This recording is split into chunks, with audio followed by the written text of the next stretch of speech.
Namo tassa bhagavato arahato samma sambuddhassa. Namo tassa bhagavato arahato samma sambuddhassa. Namo tassa bhagavato arahato samma sambuddhassa.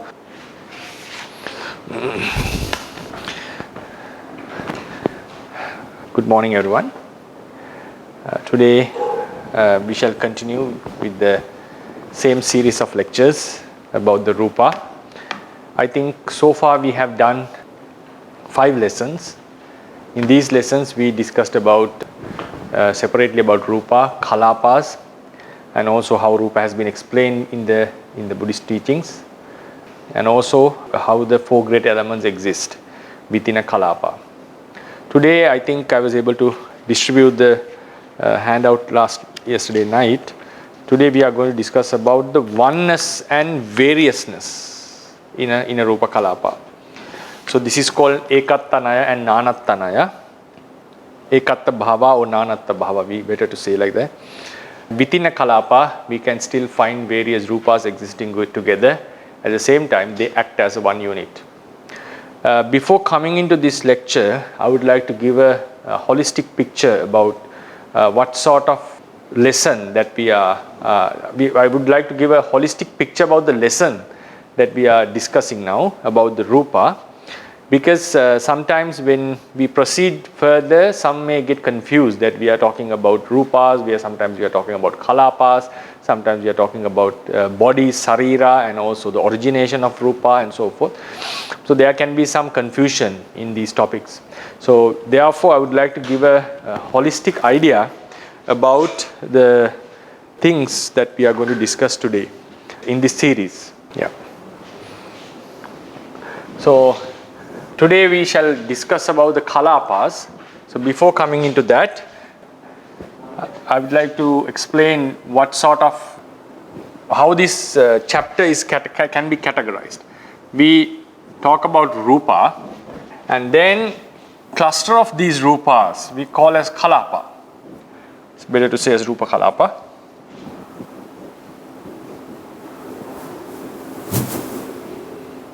Right? So Rupa Kalapas are clusters of Rupa.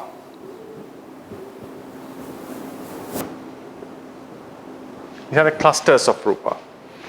Then these Rupa Kalapas, from these Rupa Kalapas we get Rupa Santati. Some of you may be very familiar with these words. For some it may be new. Rupa Santatis are the generations of Kalapas.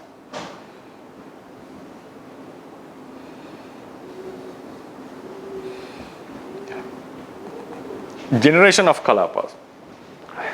Rupas, when they are together as clusters, we call them Kalapa. Right? So clusters of Rupa are Kalapa. Then generation of these clusters are called Santati. It means Rupas arise, pass away, and new Rupas arise again and they pass away. It keeps on happening. It happens as a generation.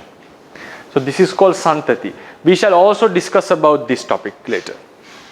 Then we move on to another aspect. From these Kalapas, we get something called Rupa Sarira.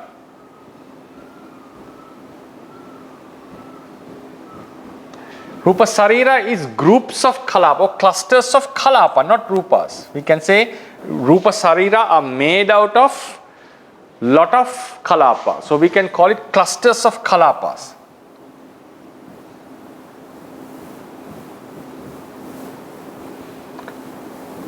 Kalapa is a combination of Rupa. So with combination of Rupa we get Kalapas. When the Kalapas arise and pass away in generations, we get Rupa Santati. Then when Rupa Kalapas are together as clusters, we get the Sarira, the bodies of Rupa. We get the bodies of Rupa. We get material bodies. Right? Material bodies. Then with these Sarira, Sometimes even a sarira can be we get the rupa santana.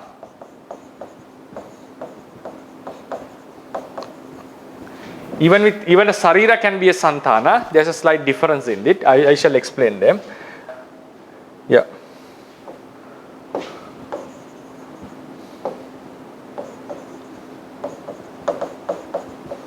Right.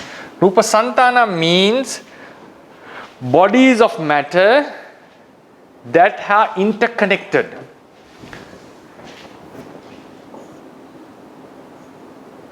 Material bodies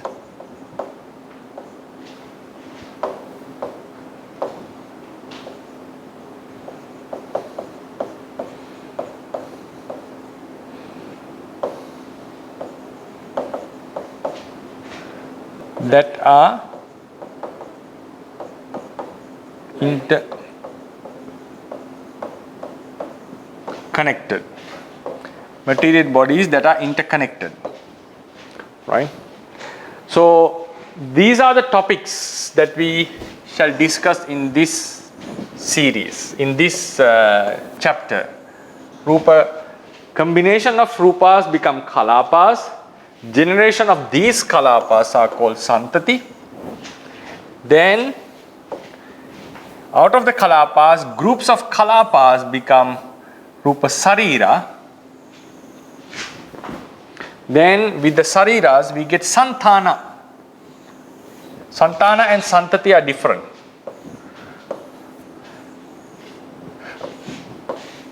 So this is how we can categorize our lesson. Right? So now so far we have discussed briefly about the rupas. We shall discuss about them individually, about separate rupa, about the rupa separately. Now we are focused on kalapas, the units of rupas. Then these units, when they are together, a lot of units comes together, they form a one unit, a bigger unit called sarira. It's like when the planets are together, we create a solar system is created. With the combination of solar systems, we get the galaxies. So likewise, with the combination of kalapas, we get the sariras. And some of these sariras, not all, some of these sariras, within a sarira, within a body of rupa kalapas, means clusters of kalapas, they have a connection. Even though these rupas are located with distance from each other, they are connected. For instance, something happens in our leg, some parts of our body would get affected by it, and the body starts to produce new white blood cells. So it shows that the rupa, the entire body acting as a one unit, they have an interrelationship. But when I say a sarira, sometimes it's just a bunch of rupas. For instance, think about a rock. The rupas in a rock are not interrelated. They are combined as a one unit, but if you do something to a part of a rock, another part doesn't react on that. But if to living organism, you do something to a certain part, even the other parts get affected. And we also have apostasis, like the cells get suicide themselves in order to protect the other cells. So likewise, there is a huge connection in living bodies. So such things are called rupa santana. Then these kalapas appear and pass away in generations. So we call the rupa santati. Right? Rupa santati. So our entire lesson, the chapter, can be summarized into these 5 topics. So whenever we discuss about rupas separately, we are at this part. When we are talking about the kalapas these few days, we were here. Then today we also discussed briefly about the rupa sariras. Then next, in another week, we shall talk about the santana. Then how the generations happen. Then if we are talking about the origins of rupa, we are talking about either as rupas or rupa kalapas, and also rupa santana, santati. the generations. So likewise, the entire chapter can be categorized into these 5 topics. So now today we are going to discuss more about the units of Rupa. Units of Rupa. If you remember yesterday, we made the second approach from, for example, Rupa and Kalapa. Normally what we do, we study the Rupas and understand the Kalapa. But yesterday we tried to, through the Kalapa, we try to understand how Rupa exists. Right? So normally this is what the teacher means a founder of a religion would do. He understands what's in the practical world and try to get into the reality through that. So normally the Savakas study the reality and try to understand the world, how the world is constructed with these realities. And with that, yesterday's lecture, we discussed how the 4 great elements and the derived matter are found in a Kalapa. Now, today we are going to discuss another aspect of the Kalapas, that is to say about the oneness and the variousness. Oneness and the variousness within a Rupa Kalapa. Oneness and the variousness within a Kalapa. So today's lecture would be about Ekattana, we call it Pali. Ekatta and Nanatta. Ekatta Bhava and Nanatta Bhava. We call it oneness and variousness. And then we briefly introduce Rupa Sarira.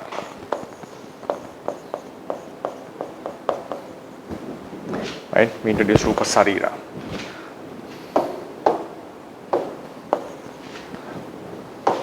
Today, this will be our discussions today. So then, I have given you the handout 2.45. The first point would be number of Rupas in a Kalapas. In Kalapas are different, ranging from 8 to 10. Normally, the minimum number in a Kalapa is 8. Maximum number of Rupas in a Kalapa is 10. This is just counting the concretely produced matter, that is Nishpanna Rupa or Nippanna Rupa. Because the real matter are 18. We don't count the Anippanna Rupas like the Lahuta, Muduta, Vinyati as real Rupas. They are not the components of the Kalapa. They don't become parts of the Kalapa. So normally when we count the Rupas, it should be the concretely produced matter. So the minimum number would be 8, the maximum would be 10. But if you count the Anippanna Rupas as well, that which we shall discuss in future lectures, the numbers would range from 8, 9, 10, 11, 12 and 13. With the counting of Anippanna Rupas, the number may increase till 30. That we'll find out in the lectures to come. Now then we move on to Nanatta Bhava and Ekatta Bhava. I have translated them as variousness or diversity we can call, and oneness. We know the Kalapas. Now we are talking about the variousness and oneness in a Kalapa.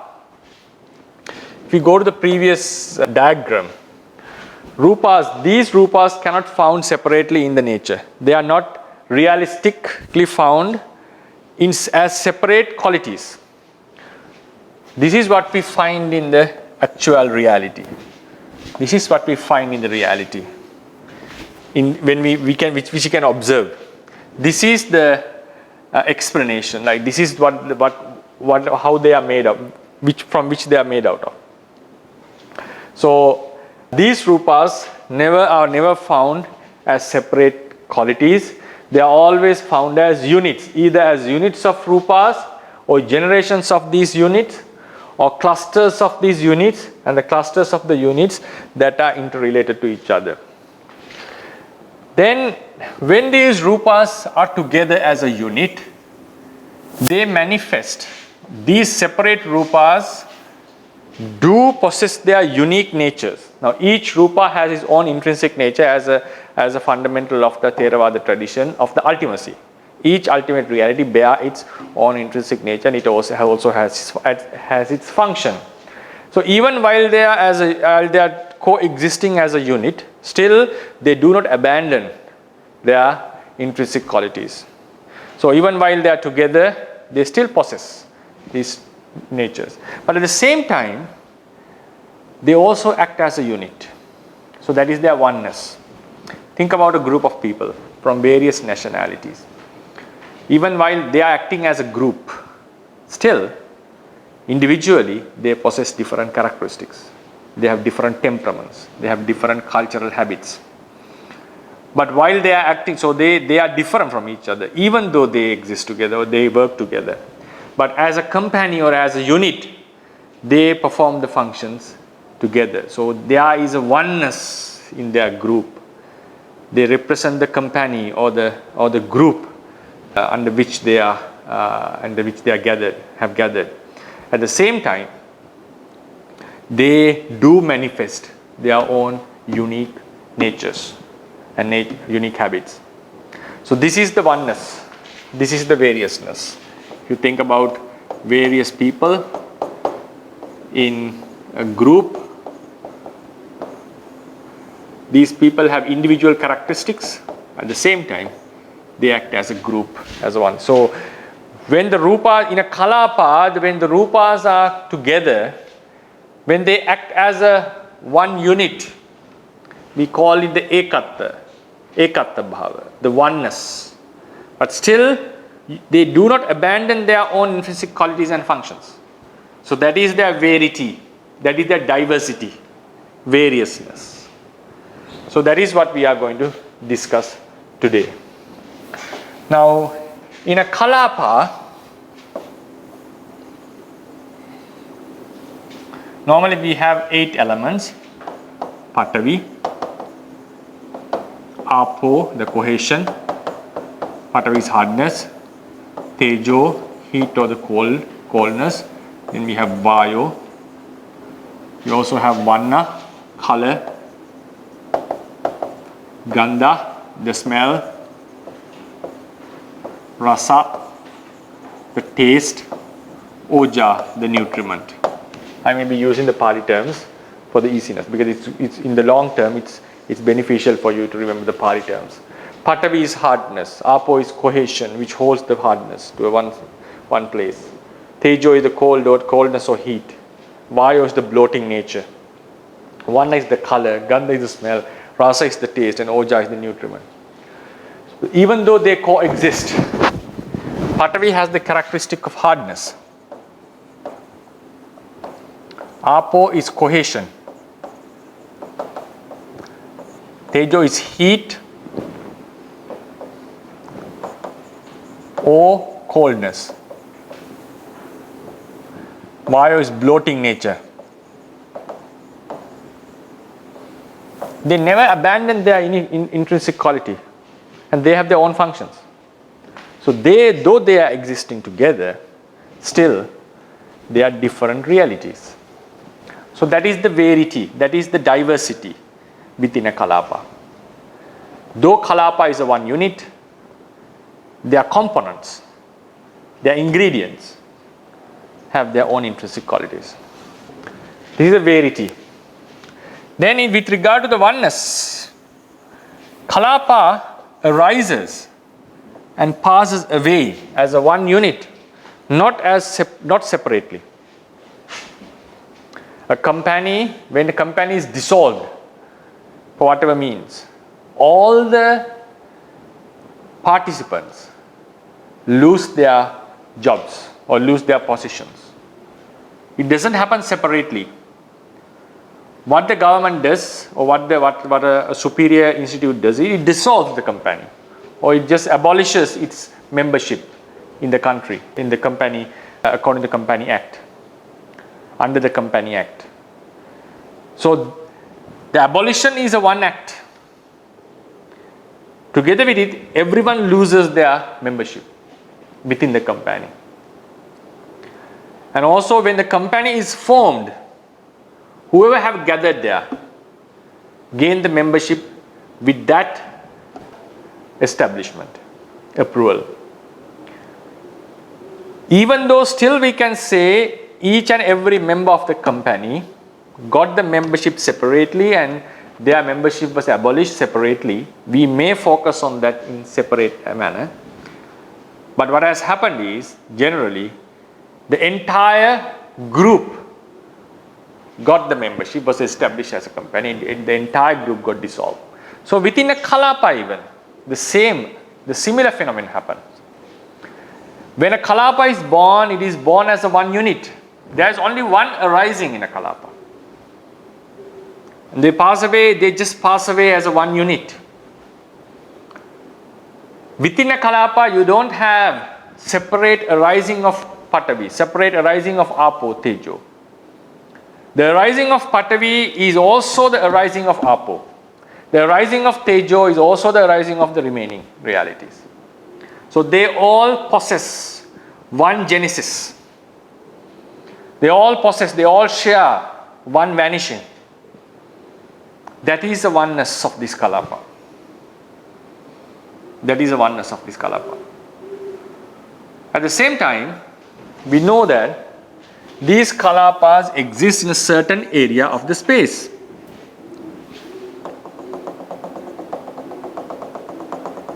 It is confined to a certain area of space. It doesn't go beyond the space. We normally say it has a limitation, it has these limited borders. How do we prove it? How do we explain it in Theravada tradition? Even though in some places that the kalapas are touching each other, even while they touch, they still remain as separate units. They don't merge into a one unit. Why is that? Because they have their own limitations, they have their own borders. If they didn't have a specific border, while they come together, they should merge into a one kalapa. They still can maintain their own borders. It means they exist in a certain range of space, area of the space. All the components of a kalapa share the same space. It's also a certain oneness. Rupas in a kalapa share the same space. They exist the same space. They are interrelated with it. They are connected with each other. The Dhammasangani commentary says how the four great elements are associated in each other. It says that each of them have swallowed each of them. They have swallowed each other. You cannot swallow. Now, a snake may swallow a frog, but the frog cannot swallow a snake, right? It's impossible. So the commentary say, the tradition says actually, the commentary says it is impossible to explain lucidly or vividly how these four great elements are associating each other. Some teachers have given the example that they are swallowing each other. So the idea they want to say is they are mingled or mixed with each other in an inseparable manner. But this mixing is different from the mixing of the Chetasikas with the Chitta and Chitta with Chetasikas and Chetasikas with Chetasikas.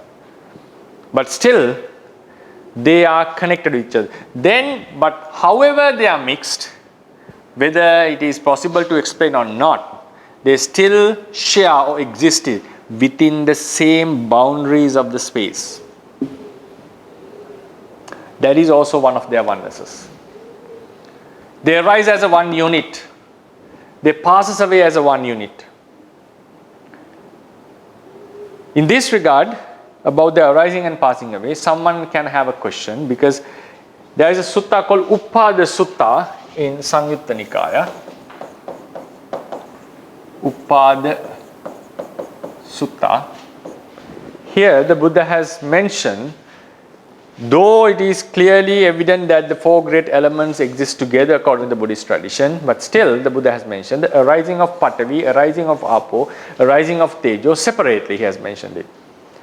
Whenever Lady Sayadaw explains this way of teaching with a simile, he mentions that it is not an indicator, it is not a teaching to conclude that the Patavi and Apo have separate arisings because they exist as a unit. The teachings were given in a certain way, under a certain way, that is called, if one oxen or of one ox belongs to four people, the same ox belongs to four people, it is logical and correct to say ox of the person A, ox of the person B, ox of the person C, separately even. But collectively talking, the ox belongs to all four. The ownership of the ox is shared by all four. So the profits and the expenses all have to be beared by everyone equally. The same way, the genesis of a kalapa and the vanishing of a kalapa, it acts as a one unit. So all the components in the kalapa have the same arising, have the same vanishing. Sometimes you may explain it as all the realities in a kalapa arises at the same time. Yes, that's true. But when you explain that they arise together, when you say they arise together, it may also indicate that each and every component of the kalapa have individual arising. But according to Lady Sayadaw and the Theravada, within the Theravada tradition, how the definition is given, Ekupada means Eko Upado Yesang. So all have the same arising. It doesn't mean they are arising together. Yes, they do arise together, but the intention is to say that they share the same arising, they share the same vanishing, they share the same space in the air, in the same area in the space. So this is their oneness, acting as a one unit, and also they have the same dependence.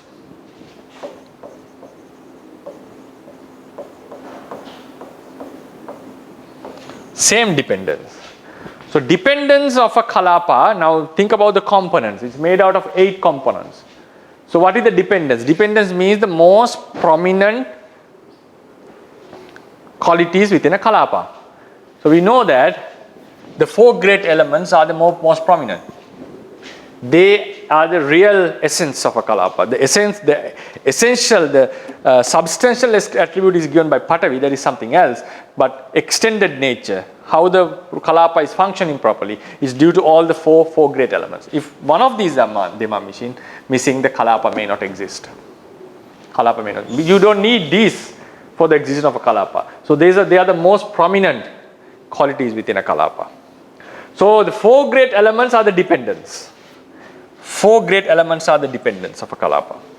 So all the derived matter, Vanna, Gandha, Rasa, Oja, they depend on all the 4 great elements without any discrimination, or they all depend on the 4 great elements. But each and every great element, depend on the remaining 3. It means Patavi depends on the remaining 3, Apo, Tejo and Vayu. Apo depends on Patavi, Tejo and Vayu. Tejo depends on Patavi, Apo and Vayu. Vayu depends on Patavi, Apo and Tejo. So with regard to the 4 great elements, each element depends upon the other 3. The derived matter depends on all the 4 great elements. Right? So that's how we normally explain this. Derived matter, DM, depends on 4 great elements. Now one great element depends on 3 great elements. There is a way of saying, why then the question can ask, isn't the dependence is difference for the great elements? Because Patavi cannot depend upon itself, Apo cannot depend upon itself, any reality cannot depend upon itself. But still, when you collectively think, there are 4 great elements, whenever a dependence, it represents the 4 great elements. So there is a way that the commentators say that why the entire kalapa is depending on the 4 great elements. But if you realistically think about it, there is a way of saying it. I didn't mention about it, but realistically thinking, the 4 derived matter is depending on the 4 great elements, and each great element is depending on the remaining 3 great elements. Right? So this is the oneness of a kalapa. So there are 4 characteristics. If you look into the handout, 2.48.1, oneness in volume, okase katta. They exist in the same range. So if I read this, each kalapas has its limitations. Therefore, even each kalapa, actually not plural, each kalapa has its limitation. Therefore, even while 2 rupa kalapas are in contact with each other, they remain as 2 separate units without merging into a single kalapa. All the rupas in a kalapa have the same limitation. In other words, what does it mean? When we say they have the same limitation, they all are spread over the same volume of space. It's a 3D shape. This is the oneness of volume of rupas in a kalapa. Due to this oneness of sharing the same volume of space, rupas in a kalapa can be coined. It can be termed as ekokasa. Ekokasa. Normally we don't use this word in our teachings. We normally use the ekupa, the ekanirodha, ekanisaya. You can coin another term, ekokasa. matter that share the same space. All the rupas in a kalapa are coexisting as they have soloed each other. According to the commentary of Dhammasangha, it is not possible to lucidly explain the way four great elements are associating each other. So this is their oneness. Then we have oneness in arising. All the rupas in a kalapa have the same arising. It means the arising of Patavi is also the arising of all the remaining rupas in a kalapa and vice versa. Arising of Patavi is the arising of the remaining rupas. Arising of the remaining rupas is the arising of Patavi. So they have the same arising. Components of a kalapa, only the concrete or concretely produced matter share the same arising. Due to this oneness, rupas in a kalapa are called ekupada, matter that share the same genesis. Right? Then, the same way, the matter that share the same vanishing, oneness in vanishing, nirodekatta. All rupas in a kalapa have the same vanishing. It means the vanishing of Patavi is also the vanishing of all the remaining rupas in a kalapa and vice versa. Components of a kalapa share the same arising. Due to this oneness, rupas in a kalapa are called eka nirodha, matter that share the same vanishing. And I shall read the next one also. Then oneness in dependence. Dependence of a rupa kalapa is its four great elements. Here the dependence should be known separately with regard to the great elements and derived matter. All derived matter in a kalapa depends on four great elements, while each great element depends upon the remaining three great elements. So then, due to this oneness, rupas in a kalapa are called ekanisaya, matter that share the same dependence. I think we have explained it. So there are four aspects of oneness. There are four aspects of oneness. What are they?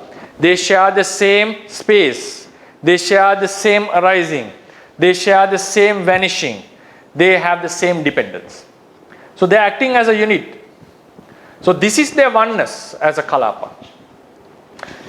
While they manifest this oneness of attribute of oneness, still they possess individual characteristics, unique characteristics. That is their rarity, diversity. So there is a oneness while they are diverse. The same thing, we come from people who are multinational company. They act as a one unit to achieve a certain goal for the profits, for the welfare of the society. So when they are acting as a unit, they abandon all the differences and work to execute their plans. But when you investigate them individually, you find they are from different countries, different nationalities, different cultural backgrounds, different personalities, temperaments. So the same should be understood with regard to the kalapas. Kalapas are acting as a one unit, while the components within them have their own unique characteristics. Right? So when the kalapas are acting, when the rupas in a kalapa have these four onenesses. What are these four onenesses? I would use a word for that. Four types of oneness. Same arising, sharing the same arising, same same vanishing, same dependence, and also this existing in the same space. So when four of these oneness are found, we call they are one group, samuha ekatta. They are one unit, kalapa ekatta. Right? So we have samuha ekatta.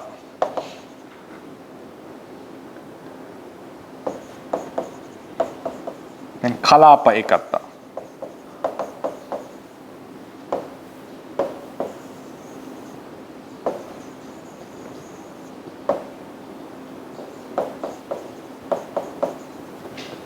Acting as a one unit in a kalapa, oneness in a unit and oneness in a group. So when the matter is existing in such a manner, exhibiting oneness as a group or a unit, we call them sahavutti. They are coexisting. According to the tradition, coexistence means coexistence. Happening together, existing together. They have to have the same genesis, same vanishing, same dependence. For the matter, they share the same space.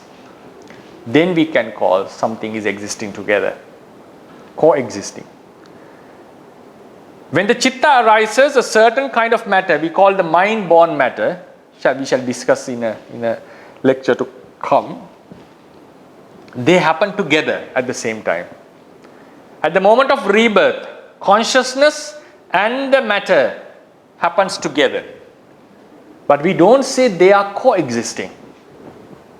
They are not coexisting because they have their own genesis, separate vanishing. They have different dependences.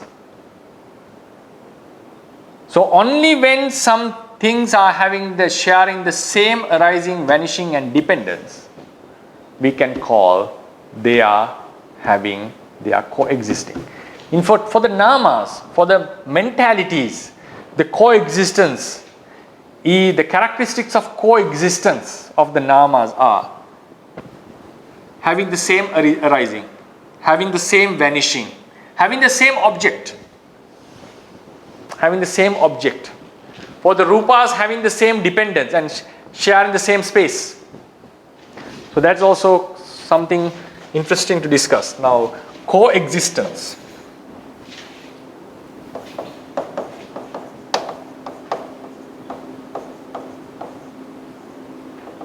Coexistence. For the nama, mentalities. Then for the rupa, materiality.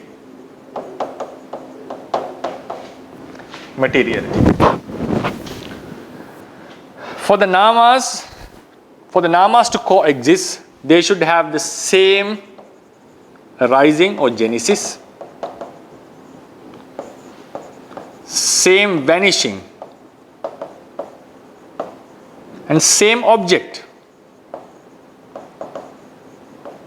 We call ekuppada in Pali, for the ones who are good in Pali. Eka nirodha. Eka ramana,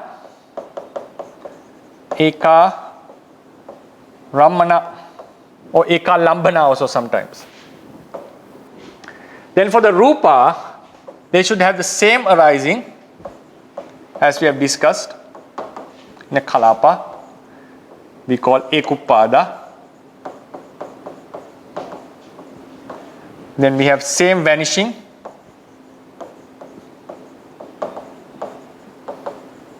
Eka nirodha.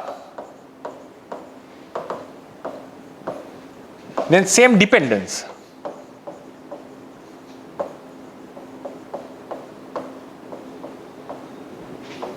Eka nissaya.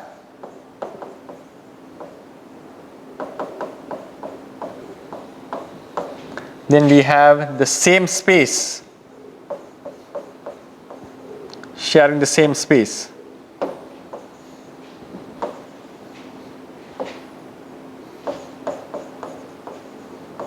Ekokasa.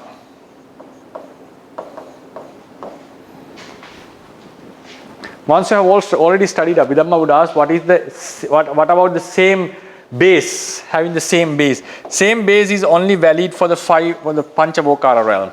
You don't have that attribute in the Arupa, so it's not necessarily. It's not a rudimentary fact.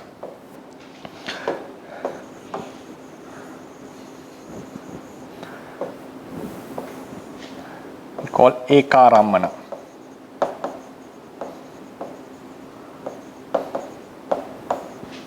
Right. So only when the nama is having these characteristics, we call they are coexisting. So that's why we call them Chittupada. In a Chittupada means the cluster of nama. Cluster of rupa are called Rupa Kalapa.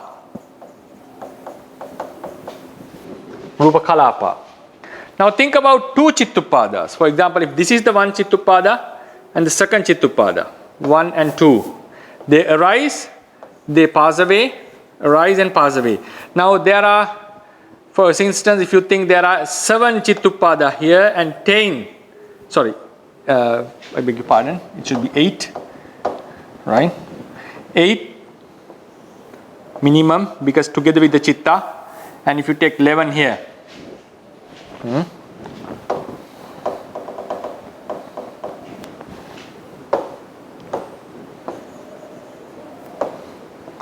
this is a one Chittupada, and it is followed by another Chittupada. This is Chakku Vijnana. There are 8 mentalities, 7 Chetasika and 1 Chitta. The following Sampatichana have 11, 10 Chetasika and 1 Chitta. Now think about this. Now this is a one cluster of mentality. It arises here, all the realities arise together and pass away. But in the second cluster, they have a different genesis and different vanishing, destruction. So they are not coexisting. They are not coexisting, even though they happen in the same generation.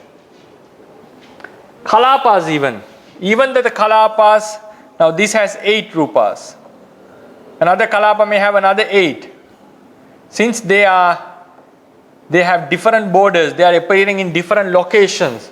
Since they have different arising, they are considered as not coexisting. For something to be coexisting, it has to have these characteristics, either in the realm of Nama or either in the realm of Rupa. So in these clusters have the same object. They have the same object. They share the same arising, passing away, and same object. These Rupas in a one Kalapa have the same arising, same passing away, same dependence, and they share the same space. So think about this quality of coexistence. They mix, due to these attributes, they act as separate single units. That's their oneness. That's their oneness. Then something that I forgot to explain. If you go to 2.46, it mentions about that the Rupa Kalapas are made out of Rupa. Their components are Rupa. They're the combinations of Rupa. But when we think about the components, the real ingredients of Rupa, we exclude the Anippana Rupas. We only take the concretely produced matter. There are 18 concretely produced matter. If you remember the lecture enumeration that we did, altogether there are 28 Rupas. Out of them, 10 are not real Rupas, but they are related to the Rupas. So Buddha has categorized them as 10, as Rupas. So when we think about the Kalapa, the real components are these 18. The reason is, for example, there is a Kalapa which contains Kaya Viññati and the remaining 8, Patavi till Oja. While the 8 Rupas remain for 17 mind moments, Kaya Viññati disappears in one mind moment. It disappears in one mind moment. So they don't have the same genesis, because same vanishing, because the Kaya Viññati would disappear after one mind moment, while the remaining would remain for another 16. So the answer for this is, this dilemma is, Kaya Viññati is not a component of the Rupa Kalapa. It's not a real part of the Kalapa. The real components are the concretely produced matter. They are 18 in number, but they mix in different proportions, like in different, we can call ratios. Their mixture is different. So from 8 to 10. Then we also should keep in mind, though the Rupa Kalapa share the same border, Rupas in a Kalapa share the same border, but they effect beyond their borders. This is the next point. They effect beyond their borders. This Kalapa would affect this Kalapa. This Kalapa would affect the other Kalapa. Though they have a border, their effect is felt beyond these limitations. For that, we need to understand the 4 great elements in a broader scale. For that, to understand the 4 great elements in a broader scale, we need to study the Rupa Sariras. I shall give a very brief explanation to this. shall start this lecture, this topic, continue with this topic from the next week. Rupa Sarira are the clusters of Kalapa. Kalapa is a cluster of Rupa. Rupa comes together. They can be known as a Kalapa. When many Kalapas are there, we get the Sarira. But it acts as a unit, not just separate Kalapa. They act as a unit. A hard body, a flowing body, an air body. So they are acting as a one unit. So this unit of clusters of Kalapas are called the Rupa Sariras. Rupa Sariras. Now when we think about a Sarira, for instance, if I draw it much better like this without showing the borders, now think, they act as one thing. Yeah, should be more precise on this. So they are separate elements, separate units. Some may touch, some may not touch. Right? But they are acting as a one unit.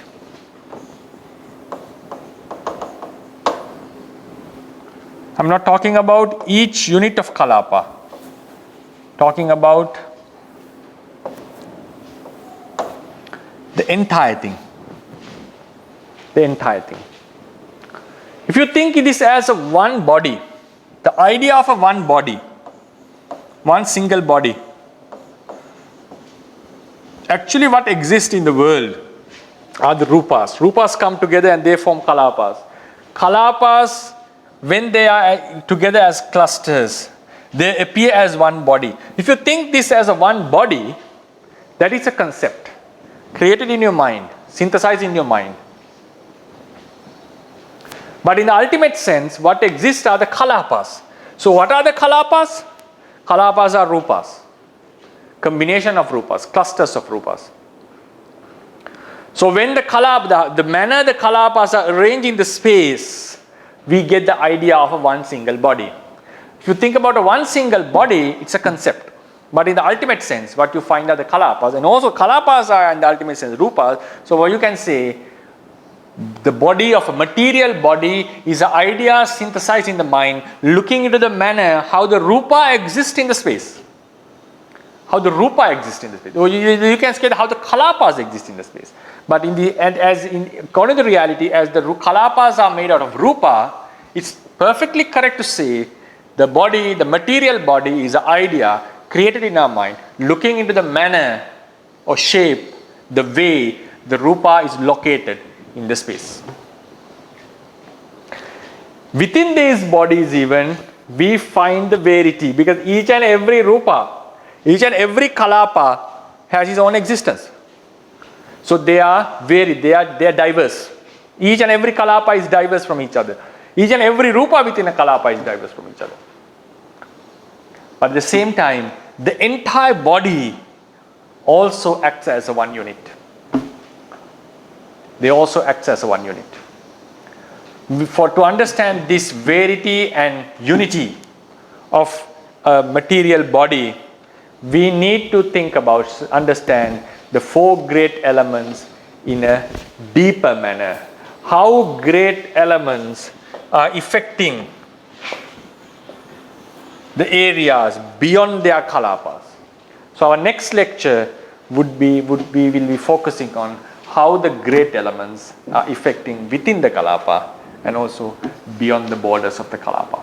Then we shall have a good understanding about the bodies of the Rupa, material bodies, and it would help us to understand our own bodies, and then we move on to the Santanas, how some bodies, Rupas in some bodies are interrelated. Then we will proceed to explain about the Rupas separately. Yeah, so this will be our lecture. In the today's lecture, we discuss about the oneness and the diversity within a Kalapa, which is quite important. This idea of oneness is quite important. Before that, we understood how this chapter should be organized. Rupas, kalapas, santati, generations, sarira, bodies, santanas, bodies that rupas are interrelated. Then we moved on to the rarity or the diversity within a kalapa.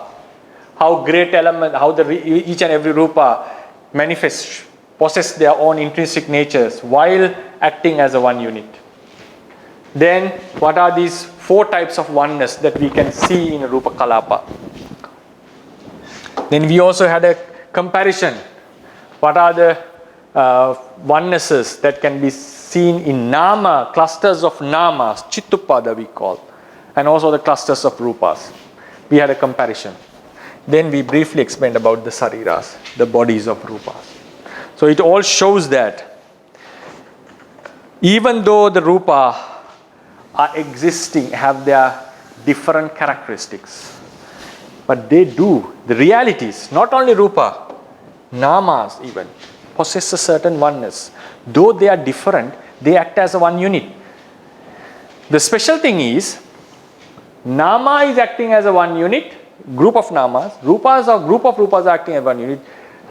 The problem here is, sometimes, the problem is, in some instances, I erase them, coexistence.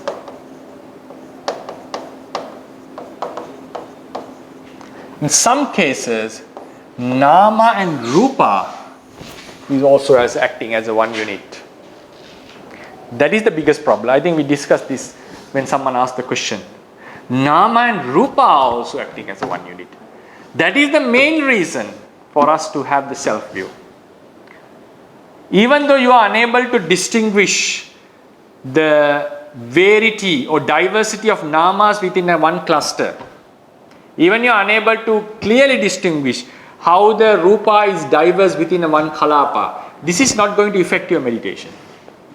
Thinking one kalapa as full of patavi, or thinking one kalapa of mind, mental kalapa as just a mere chitta with certain attributes is perfectly enough for you to proceed in the vipassana chapter. So, not understanding the diversity within nama kalapa and rupa kalapas, if you can understand, is better, but still it won't hinder your practice. But the thing is, sometimes nama rupa is acting as a one unit. That is called nama rupa santana. If you are unable to differentiate this nama and rupa, one is never going to attain liberation according to Theravadians. Because the idea of self would hinder your entire view about the world and also about your life. It gives you completely a new, different, wrong perspective. Then people will start to believe there is I, there is a person, there is a self, which would lead to wrong or diverse ideologies that are contrasting to the Buddhist teachings, and that would hinder your understanding about the true natures of the life and also the attainment of liberation. Yeah. So this oneness and diversity, I shall be discussing them time to time. What is the difference? So keep in mind, it's not only nama is acting as a one unit, it's not only rupa is acting as a one unit, but sometimes the problem is nam rupa is acting as a one unit. How do you explain this? When the intention to stand appears here, only this body stands, not another body. When dosa appears here, it torments only this body, not another body. So, even the dosa appears in a certain place of the body, it affects the entire body, not only the heart or not only where the mind is located, not only the place where mind is located is affected. The entire body gets affected. When we want to lift our arms, according to Theravadians, a group of rupas appear in the entire body, enabling us to move it. But it doesn't appear beyond the limits of our body. So it shows that nama and rupa are interrelated. So when something hits our body, it only gives a feeling to the nama associating this body, not associating another body. So they are also acting as a one unit.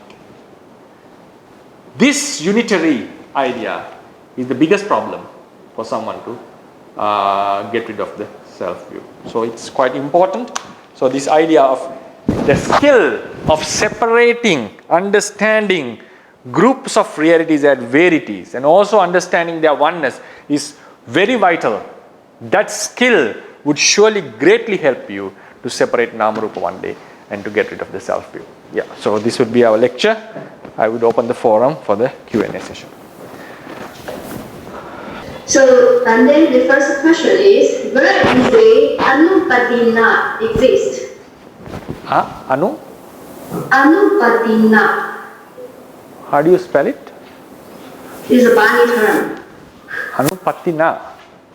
And maybe she doesn't have the non-ashok answer. I think Anupadina or something. Okay, spell A. A-N-U. Okay. P-A-T-I-N-N-A. Yeah, Anupadina. P-A-T-I-N-N-A. Sorry, I start from the beginning. A-N-U. P-A. T-I. P-I. No, D. Okay. Dina. D-I. N-N-A. Double N-A. Anupadina. Anupadina. Okay. Anupadina Nama. Oh, okay. We are not talking about Upadino Dhamma, right? Anupadina Dhamma. Anupadina means, we have few explanations on this word. I shall explain them when we come to the categorization of Rupa. Upadina. Sometimes the word Upadina is used to any reality that is taken, clinged by wrong view and craving. Any reality that is craved by lobha or known wrongly by wrong view are called Upadina.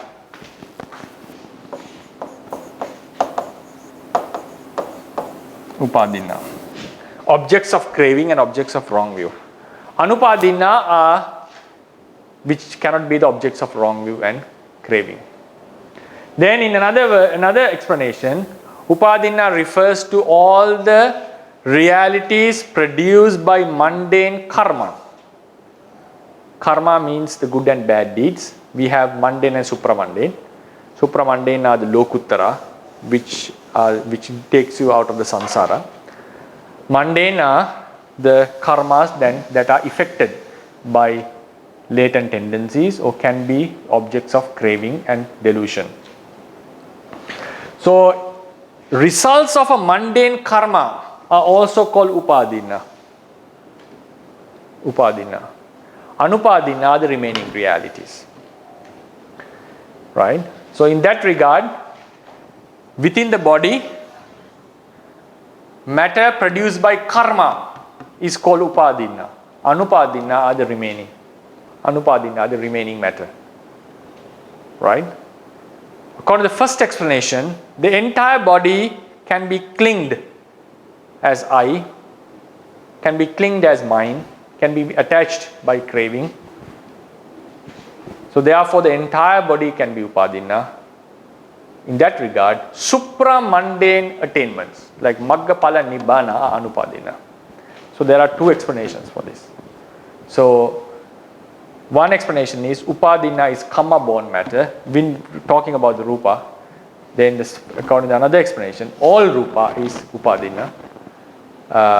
So that's how we explain. Then according to the first explanation, anupadina means the matter other than the kamaja rupas.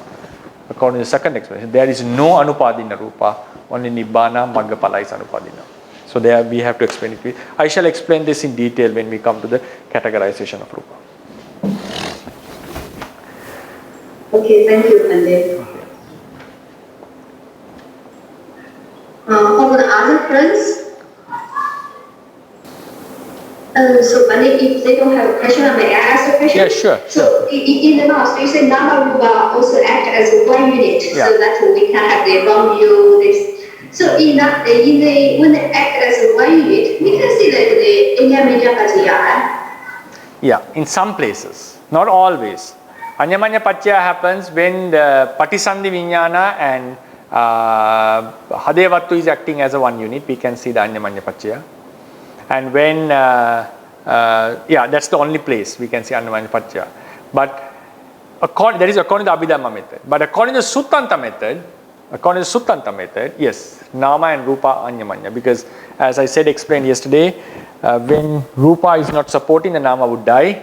When the Nama is no more there, Rupa would also die. So they are acting as mutual support. Like the two sticks are kept together depending on each other. Nalakalapi. And the same time, so sometimes the Rupa is completely giving support to the Nama, like the Purejata Paccaya. And also, especially the Purejata Paccaya, and there are other ways that we can explain in terms of Suttanta. Then the Nama is supporting the Rupa in Paccājata Paccaya. So sometimes the arrow goes only one side. But two different Paccayas are supporting each other, we can still call it a mutual Paccaya. But if you are talking about the Anyamanya Paccaya in Abhidhamma perspective, it only happens at the moment of rebirth. But when you come to Suttanta method, as you said, it's perfectly correct to say, they are having the mutual support to each other. That is also one reason, as you said. They are mutually supporting each other. We get the idea, they are acting as a one unit. So we get the idea of a self. And the next reason is, they are related to that, they are connected. Now, they are acting as a one unit. Another way of explaining is, when Chitta intention arises to stand, only this body moves. Someone can ask a question, why another body cannot move? Because why? This Chitta is related to this body only, not to another body. Chitta is located in one part of the body, but still affects the entire body. Sometimes when someone has hit on our head, it can completely disturb our memory. Mind can be affected. A strong pain could affect our mind. If someone pinches our body, not someone else makes the sound. It's only we feel we get the out sound. We get the pain. So therefore, there is a huge relationship, connection between Nama and Rupa. That is another reason why we get this unitary idea and self-view. Okay, thank you very much. So my next question is, as we see that this type of understanding, when we come to the Nama Rupa Pariccheda Jnana, so we can understand, right? Yes, exactly. But when we call you see sometimes we call small Sodapana, the Juna Sodapana. But when they only come to the Uddiyabaya Jnana, so we can call it as the Juna Sodapana. As we know, the real Sodapana, they removed the wrong view. But why the Nama Rupa Chitta also intellectually they remove that's the wrong view. So in the last part I didn't get you. Last part. I mean, and the Nama Rupa Pariccheda Jnana, I mean, they also can remove part of this wrong view, right? We can consider as I or something. But the real Sotapanna is also removes the ditthi, the Miccha ditthi. But why we only come to the Uddiyabaya Jnana, we call small Sotapanna, but we do not call the Uddiyabaya Jnana as a small Sotapanna, Juna Sotapanna. Yeah, that's a good question. Now think about this Nama Rupa Paricheda. We call Ditti Visuddhi, right? Ditti Visuddhi. Then we have Kanka Vitarana. Then we have Uddiyabaya. We have Magga. We have Magga, right? In the Magga, we have Uddiyabaya. Uddiyabaya can be found in Patipada also. It can be found in both places, right? So now, the thing is, another thing I would explain is, without completing these two, one can still move into this. One can see the rising and passing of Namarupa without properly establishing themselves in Ditti Visuddhi and Kanka Vitarana Visuddhi, which is not highly recommended. One can understand the rising and falling, but he has not subdued the self-view. So it's very thoroughly recommended that you spend a lot of time in the Ditti Visuddhi, get well established and subdue the wrong view, get the Kanka Vitarana Visuddhi, understand the rebirth process clearly, get rid of the doubt, and then move on to Uddiyabaya, Sammasana and Uddiyabaya. Sammasana, some may exclude even, because in ancient times even, while the sub-commentaries were written, there were some teachers who excluded Sammasana Jnana, like Mahasi Sayadaw has done. Right? It is because it doesn't belong to any of the Visuddhis. Now, with Ditti Visuddhi, you subdue the wrong view. Ditti will be subdued. Kanka Vitarana Visuddhi, Vichikicca, the doubt, will be subdued. But if without getting rid of these two, someone can come into Udayabhaya, but still his Ditti and Vichikicca can be still dominant in the mind. Because you can see how the sound arises and passes away. For some it's not a big issue. For some it's a huge struggle. For some it can be understood Udayabhaya Jnana. And also when it comes to Udayabhaya in terms of the causes, Pacchaya Vasena, that is something that you have to understand with the knowledge. Now Sotapanna has eradicated Ditti and Vichikicca. So when you come into these two levels, you are called a Chula Sotapanna. Then for your question, from this level one becomes a Chula Sotapanna. Right? From here onwards, he is called a Chula Sotapanna. A person who comes into the Udayabhaya Jnana, Bhanga Jnana, Bhaya Jnana is a Chula Sotapanna, because from this moment you are called a Chula Sotapanna. So it's not that a person who has Udayabhaya Jnana properly achieved is not called a Chula Sotapanna. Yes, he is called a Chula Sotapanna.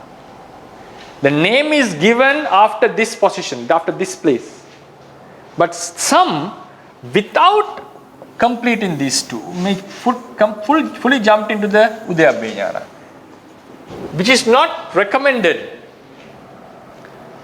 So it's not possible to call him a Chula Sotapanna because his Ditti and wrong view have not been greatly subdued. Right? It's not greatly subdued. If someone proceeds systematically, before coming into Udayabhaya Jnana, it is recommended that you spend a lot of time in the Ditti Visuddhi and subdue this, understand the Paටිsamuppada and subdue the wrong view, understand how the rising the life happens. It's no need to look into the past lives, but it's just an understanding. And then move into the Udayabhaya, you are still called a Chula Sotapanna. So after Kanka Vitarana, you still get the name. But if someone jumps into Udayabhaya without practicing the first two, he cannot be termed so. I hope you got the answer. Yes. So why do we have to come to the Mahāvihāra there? Can we start from the Ditti there? Can we start from the? Ditti Visuddhi there, as we call Chula Sotapanna. Chula Sotapanna, can we call a person with Chula Sotapanna who has... No, still, even though he gets out the wrong view, the doubts about the rebirth are not clarified. For that you have to complete the Paටිsamuppada. A person who has subdued Ditti Visuddhi may struggle, some may struggle here to subdue the Vichikicca. So that's why the first two Visuddhis are like the foundation for the entire Vipassana practice. I see. Okay, thank you so much, Pandit. Okay, sorry, sir. So the next question is, what is Nama Rupa in the Paticcasamuppada? Yes, another good question. Nama Rupa, when you say Nama and Rupa, you have to understand according to the context. It's a very nice question. So when we are studying Nama, we say anything that has an object is a Nama, which bends towards an object, or Chitta and Cetasikas. But when it comes to Paටිsamuppada, Nama only refers to Cetasikas, excluding the Chitta. So in Paටිsamuppada, when we say Vijnana Paccaya Nama Rupa, Nama Rupang, Vijnana is the consciousness, Nama is the Cetasikas other than the Vijnana. But when we say Nama in general, it includes Vijnana and Cetasikas all together. So Rupa in the Paටිsamuppada are the matter, you can take the entire matter of the body, not the outside matter, the internal matter. So it's a good question that you have to understand the terminologies according to the context under which they have been preached. Okay, thank you so much, Pandit. So, friends, do you have any questions? So were some questions left from yesterday? Or were the questions asked? No. No questions were left. Or asked. Okay. So, Okay, maybe Mani, I will ask another question. It's not relevant to this one. So sometimes we say mano, sometimes we say vijnana, sometimes we say citta. So what is the difference between these three? That is looking into now. That's why in the ultimate chapter I mentioned the characteristic and function. There is a main characteristic and secondary. Main function and secondary function. The main characteristic of vijnana or chitta is the vijnana nature, consciousness. It focuses upon an object having removed or having separated, it's better to say, separated from other objects. That is the main characteristic. Main characteristic of lobha is to get attached to the object.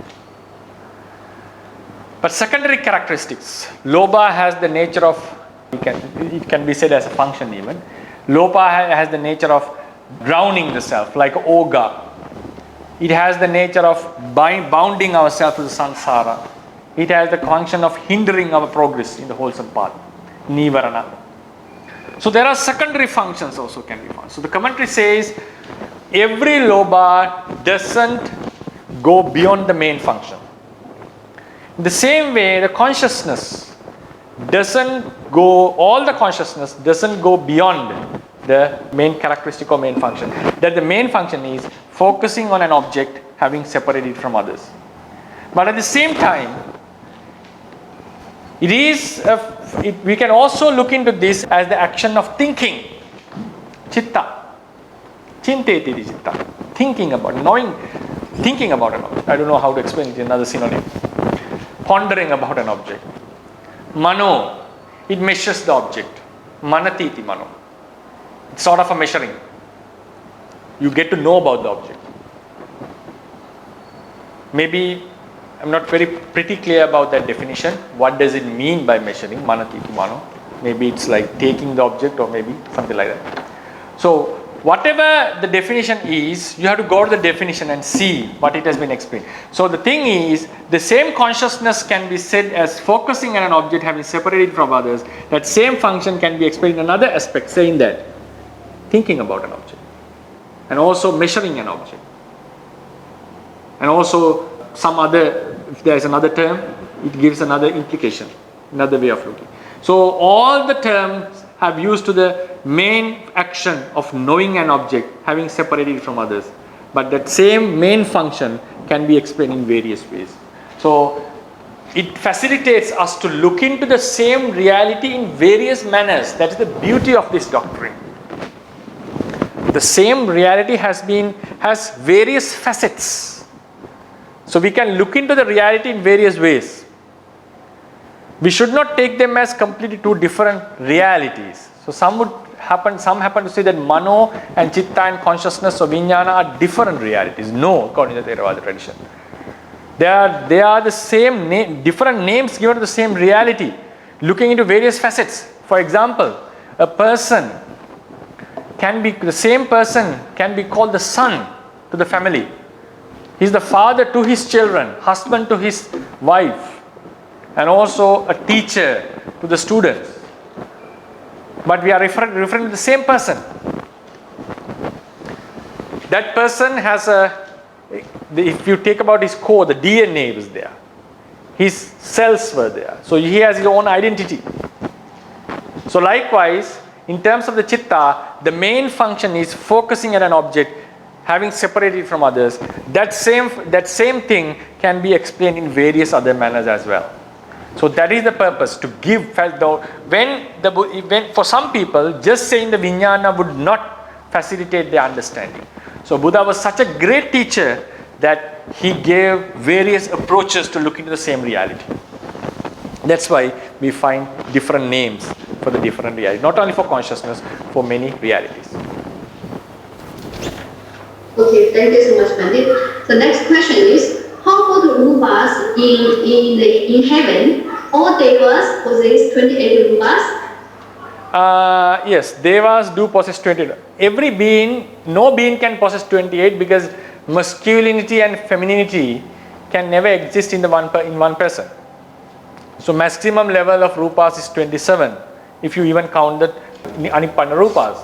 But in the Brahma realm, the number may reduce. Devas and humans have the same number of rupas.